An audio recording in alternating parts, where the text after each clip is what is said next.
this is like the end of Canada Post and why people, business people,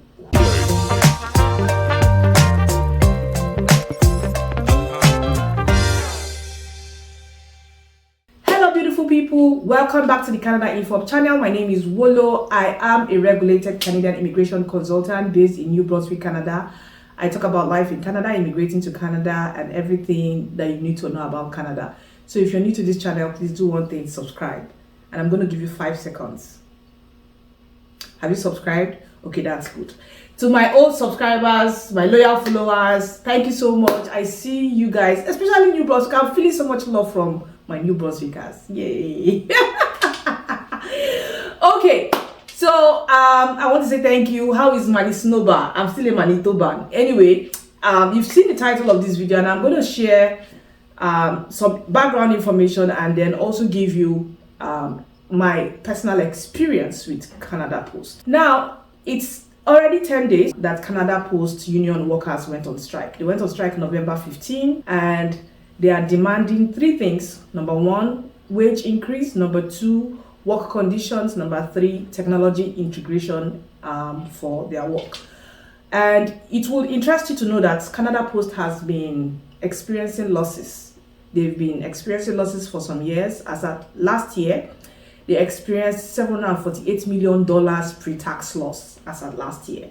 And on top of that, they're asking for increased wages to meet up with inflation. Of course, lots of things have gone up. And this strike is going to impact a lot of businesses. It's going to impact the government. When I mean the government, it is only Canada Post that actually delivers passports. For those who have gotten their citizenship, you get your passport through Canada Post. Most of the government mails goes through Canada Post. Small businesses, they use Canada Post. So it's going to impact. I mean, Canada Post is the biggest postal company or courier company in Canada. So you can imagine when this company is on strike for 10 days, you would know the impact.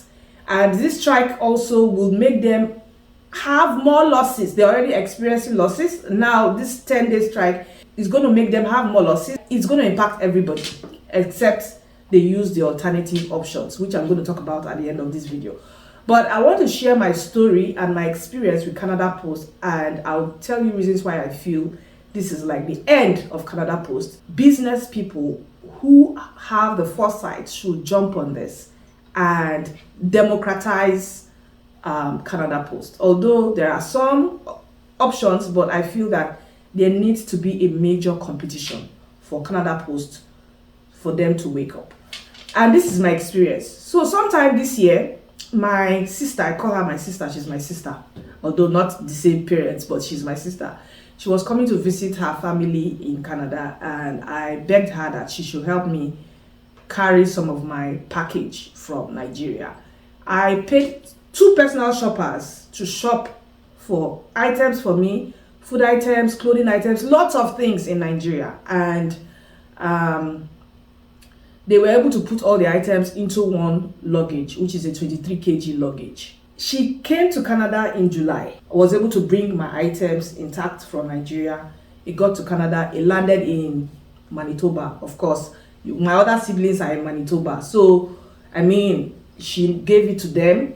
And then my immediate younger sister, I told her to ship my items with Canada Post from Manitoba to New Brunswick. Unfortunately, it was this experience that made me realize that there are certain things we take for granted. So you ship certain things and you don't buy insurance. Please learn from my experience. My sister sent those items in July.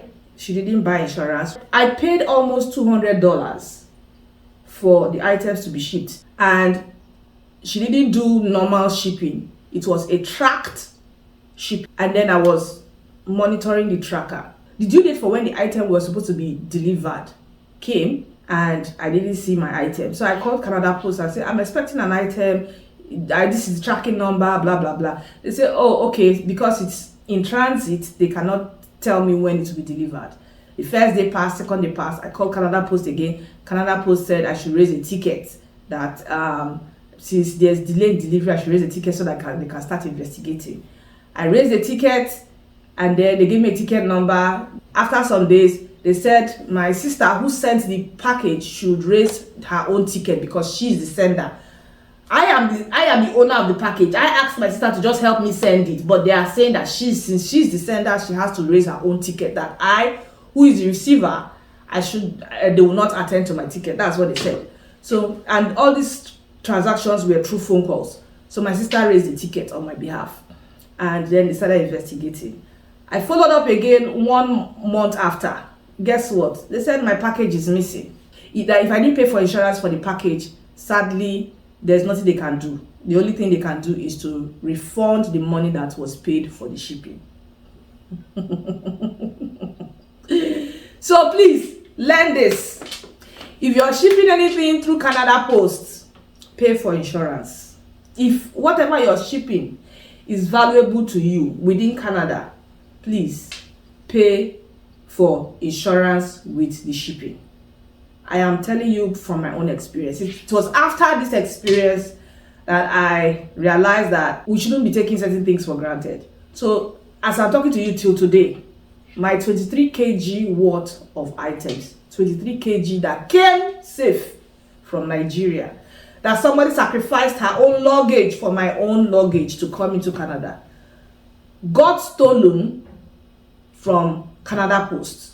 And it is a tracked item. It's not as if it was just an ordinary item. Till today, all the time, money, effort just went down the drain, and I have not seen my 23 kg bag of items. So please learn this. Anything that you're shipping, please buy insurance with it, so that if it gets missing, you can always put the value. Another thing you should also know is that the value of the items you're buying, you can what do you call it now, you should have receipts for them, so that if they're going to refund you, they will refund you the value of the items that you bought. So long and short of it is that Canada Post lost my package. The only thing they refunded was the money that was paid for the shipping. That's how my 22 kg bag just disappeared in Canada Post. Till today, nobody is saying how it got missing. I mean, I'm still trying to understand how a trackable packaged item can just get missing from Canada Post.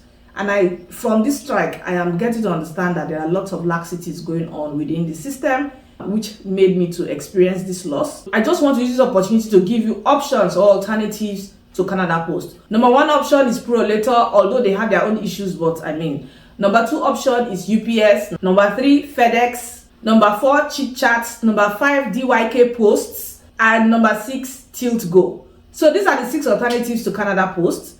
But from what I know, by the time they resume work after the strike, they have lost the confidence of everybody. All small business owners, they have lost the confidence of all small business owners.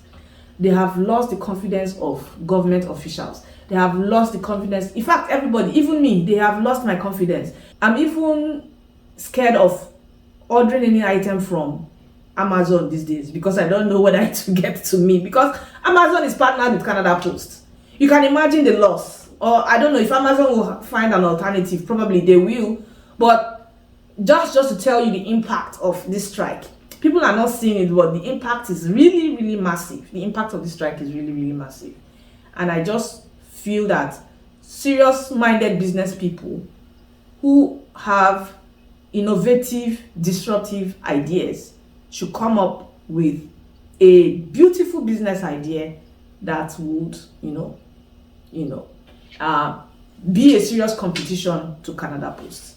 So this information I said I will share. If you didn't get anything from this video, just get it from me. That if you're sending anything, even if it is small, if it is valuable to you, buy insurance with that item. If it's not valuable to you, you can send it like that. For those of you who are sending your passport anyhow, without even buying insurance, you feel that, oh, I bought a tracking package, I can track it. My dear, take this from me. Buy insurance with it. Thank you so much for watching, and see you in my next video. Bye-bye. We will trust, we will going back, we will see the rise. Oh Canada, oh Canada, oh